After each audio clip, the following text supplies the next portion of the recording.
গুৱাহাটীত বৃক্ষ ধ্বংস অভিযানৰ বিৰুদ্ধে গণগৰ্জন। দীঘলী পুখুৰী পাৰত বিশিষ্ট ব্যক্তি সচেতন নাগৰিকৰ মানৱ শৃংখল কাৰ্যসূচী। দীঘলী পুখুৰী পাৰৰ এজোপা গছতো হাত নিদিবলৈ চৰকাৰক সকিয়নি। উৰণ সেতু নিৰ্মাণৰ বাবে দীঘলী পুখুৰী আমবাৰী এলেকাৰ পথৰ কাষৰ পুৰণি আৰু নতুন সকলো গছ কটাৰ বিৰুদ্ধে শনিবাৰে ঐক্যবদ্ধ হ'ল গুৱাহাটী মহানগৰীৰ বিশিষ্ট ব্যক্তি, সচেতন নাগৰিক, দল সংগঠনৰ নেতা, শিক্ষাৰ্থী আদি। পুৱাৰ প্ৰখৰ ৰ'দকো নেওচি মানৱ শৃংখলেৰে সকলোৱে সাব্যস্ত কৰে প্ৰতিবাদ।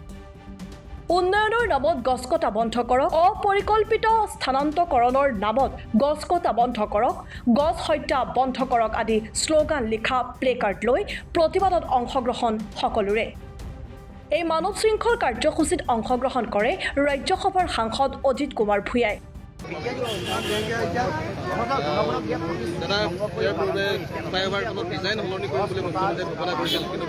মুখ্যমন্ত্ৰীৰ ঘোষণা, মুখ্যমন্ত্ৰীৰ প্ৰতিশ্ৰুতিৰ কিবা মূল্য আছে নেকি? মই অজস্ৰ উদাহৰণ দাঙি ধৰিম তেওঁৰ প্ৰতিশ্ৰুতিৰ কথা, তেওঁৰ মানুহক দিয়া আশ্বাসৰ কথা। এইবোৰ কথা তেওঁ কোনো গুৰুত্ব নাই। তেওঁ যেনে তেনে ক্ষমতাত থাকিব লাগে আৰু তাৰ কাৰণে মানুহৰ বিৰুদ্ধে, সমাজৰ বিৰুদ্ধে যিমানখিনি কৰিব লাগে তেওঁ কৰিবলৈ প্ৰস্তুত। সেইকাৰণে আমি কওঁ যে গণতান্ত্ৰিকভাৱে নিৰ্বাচিত এজন মুখ্যমন্ত্ৰী হৈও তেওঁ এজন আজি একনায়কত্ববাদী, এজন ফেচিষ্ট নেতা। যি মানুহে গছ কাটিব পাৰে এনেকৈ নিৰ্বিবাদে, মানুহৰ কোনো প্ৰতিবাদলৈ কাণ এষাৰ নকৰে, তেওঁ কেনেকুৱা মানুহ হ'ব পাৰে? গছ থাকিলে মানুহ থাকিব, ভূপেন হাজৰিকাই গাইছিল। আজি সুপ্ৰিম কোৰ্টে কৈছে যে এজন মানুহক হত্যা কৰাতকৈ ডাঙৰ অপৰাধ গছ। কিয় কৈছে? কাৰণ তাত আমাৰ সংস্কৃতি, তাত আমাৰ জীৱন, তাত আমাৰ পৰিৱেশ, এই সকলোবোৰ জড়িত হৈ আছে। শতিকাজোৰা গছবোৰ কাটি পেলাইছে, কথা নাই বতৰা নাই। মানুহৰ প্ৰতিবাদৰ ওচৰত তেওঁ অলপ সেৱা হ'বলগীয়া হ'ল, হৈ পেলাই আকৌ তেওঁ সেই বেয়া কামলৈ গুচি গ'ল। কাৰণ তেওঁৰ মানসিক ভাৰসাম্য হেৰাইছে আৰু তেওঁ কি কৈছে, কি কৰিছে তেওঁ নিজেই নাজানে। এই কাৰ্যসূচীত অংশ লৈ অসম জাতীয় পৰিষদৰ সভাপতি লুৰিণজ্যোতি গগৈ তেওঁ দীঘলী পুখুৰী পাৰৰ এজোপাও গছত হাত নিদিবলৈ চৰকাৰৰ প্ৰশাসনক সকিয়নি প্ৰদান কৰে। জনগণে কৰা আশাটো তেওঁ সদায় ওলাই কৰিছে। আশাৰ বিপৰীতে জনগণৰ চিন্তা, গণতান্ত্ৰিক কণ্ঠৰ বিৰুদ্ধেই মুখ্যমন্ত্ৰীয়ে সদায় কাম কৰি আহিছে। ইয়াত গছ গছনি প্ৰথমে কাটিব লোৱাৰ সময়ত প্ৰতিবাদত সেৱ মানি তেওঁ ইয়াৰ যিখন অভাৰব্ৰিজ হ'ব এইখনৰ ডিজাইন সলনি কৰাৰ কথা কৈছে, ৰিডিজাইন কৰাৰ কথা কৈছে। কিন্তু পিছত ৰাতি চোৰৰ দৰে বিভিন্ন মানুহ লগাই কাটাবৰ কাৰণে তেওঁ সিদ্ধান্ত গ্ৰহণ কৰিলে। এক প্ৰকাৰ এইটো এটা প্ৰকৃতি ধ্বংসৰ যজ্ঞ নিজে হাতেৰে মুখ্যমন্ত্ৰীয়ে আৰম্ভ কৰিছে। এইবোৰৰ কথা মানুহে উপলব্ধি কৰিছে।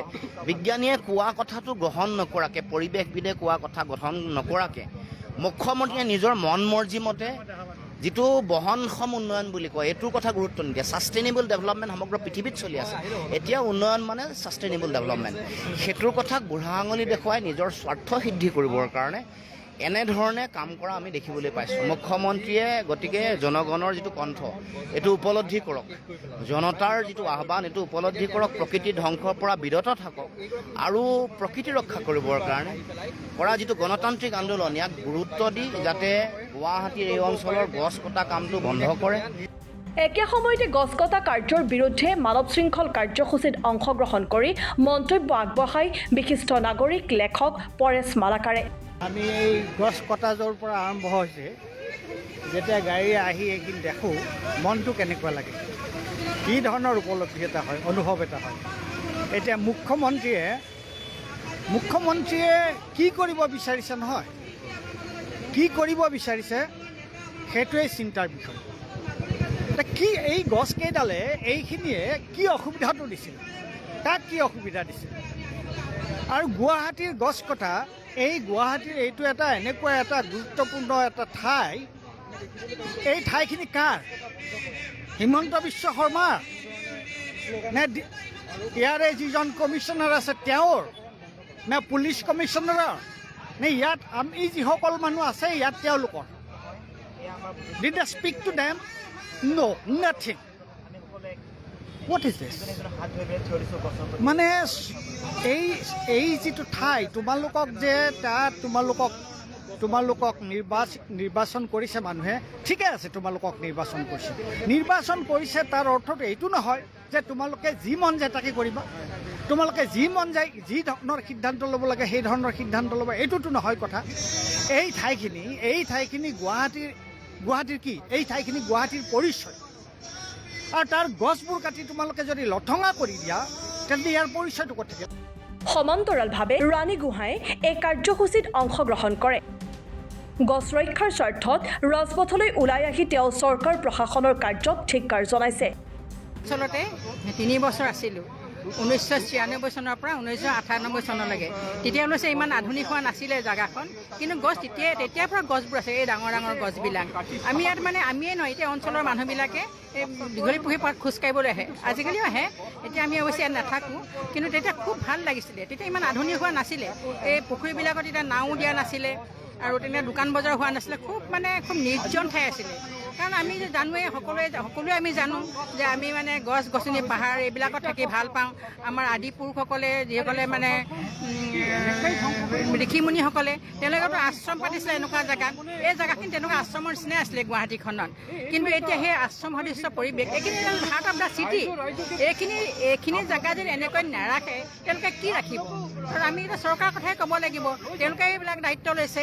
আৰু মই ভাবিছোঁ যে এই গছৰ ডালবিলাক কাটি দিলে হৈ যায়। এতিয়া এই ডালকেইটা কাটি দিলে হৈ যায়, গছডালটো তাৰ কাটিব নালাগে। আৰু নিজে মই খুব গছ ভাল পাওঁ, মোৰ নিজৰ চানমাৰী ঘৰতো মই বিভিন্ন ধৰণৰ গছ আনি মই ৰুইছোঁ। আৰু এইবিলাক বছৰত এবাৰ যদি আমি কাটিং কৰোঁ তেতিয়া আৰু নেক্সট 2 বছৰমান কাটিং কৰিব নালাগে। এনেদৰে শনিবাৰে দীঘলী পুখুৰী পাৰত মানৱ শৃংখল কাৰ্যসূচী পালন কৰে বিশিষ্ট ব্যক্তি আৰু সচেতন নাগৰিকে। ভালেসংখ্যক লোকৰ সমাগম হোৱা এই মানৱ শৃংখল কাৰ্যসূচীৰ পাছত চৰকাৰ প্ৰশাসনে গছ কটা কাৰ্যৰ পৰা বিৰত থাকিবনে নাই সেয়াহে হ'ব গুৰুত্বপূৰ্ণ। নিউজ ডেস্ক ৰিপৰ্ট, দি ক্ৰছ কাৰেণ্ট।